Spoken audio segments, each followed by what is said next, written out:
बिस्मिल्लाहिर्रहमानिर्रहीम। मैं मोहम्मद अमीर अरसा 7 साल तो हॉस्पिटल लंगर जाता है, हफ्ता त्योहार पीर 3 दिन ਉਹਦੇ ਨਾਲ छोटे छोटे बच्चे कुरान पाक ਦੇ सिपारे पढ़ते हैं।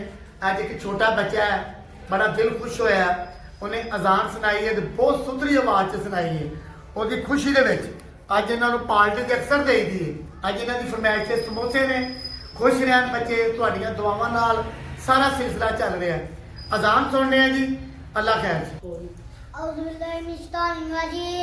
बिस्मिल्लाहिर्रहमानिर्रहीम। अल्लाहु अकबर, अल्लाहु अकबर, अल्लाहु अकबर, अल्लाहु अकबर।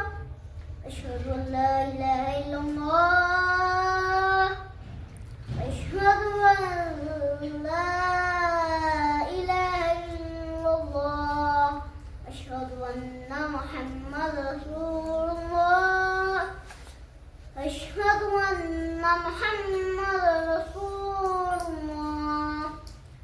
हय्या अलस सलाह, हय्या अलस सलाह, हय्या अलल फलाह, हय्या अलल फलाह। अल्लाहु अकबर, अल्लाहु अकबर, ला इलाहा इल्लल्लाह। माशाअल्लाह जी, माशाअल्लाह, माशाअल्लाह, सुभान अल्लाह, माशाअल्लाह जी। अच्छा जी, माशाअल्लाह है लंगर का सिलसिला भी तुहाडे भैन भरावां दी बदौलत है, वरना मेरी कोई औकात नहीं सी। जिस तरह देखे माशाअल्लाह सोहने सोहने बच्चे, सोहना सोहना माशाअल्लाह अल्लाह का जिक्र करते हैं, जींदे रहें, वसदे रहें, खुश रहें। अल्लाह ताला तुहानूं जिंदगी तंदुरुस्ती सेहत दे। माशाअल्लाह जरूर कमेंट करके मैनूं दसना बच्चे ने अजान आवाज़ कैसी है। चैनल नूं भी लाइक करना, सबसक्राइब करना। लो जी लंगर देने बच्चों नूं समोसे वंडो भी समोसे। माशाअल्लाह जी, माशाअल्लाह। फातिमा अच्छा लग्या भी अजान दे गए?